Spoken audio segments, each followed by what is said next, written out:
Electric motor DC. An electric motor is a device which converts electrical energy into mechanical energy. An electric motor works on a principle that when a current carrying coil is placed in a magnetic field, experiences a torque. As a result, a coil begins to rotate.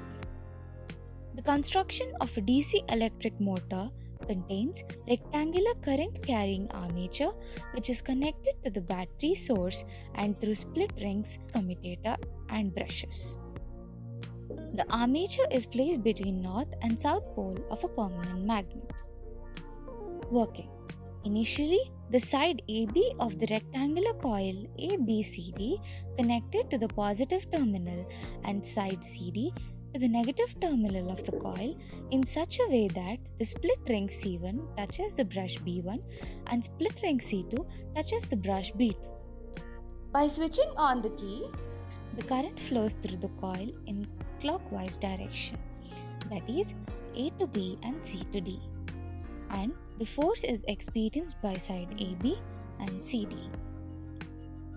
Applying Fleming's left hand rule, side AB experiences a force downwards and side CD experiences force upwards.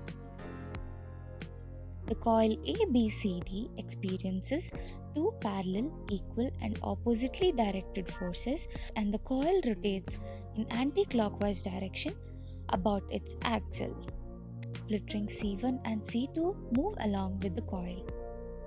After half rotation of the coil, C1 and C2 gets interchanged.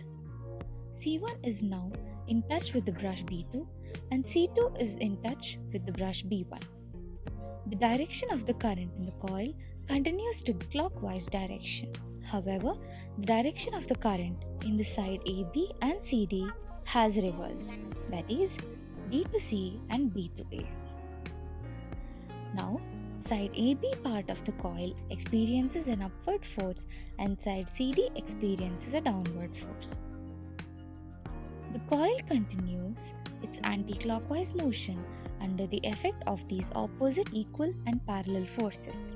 Thus, the electric energy from the battery has been converted into the continuous mechanical rotational motion of a coil in a motor.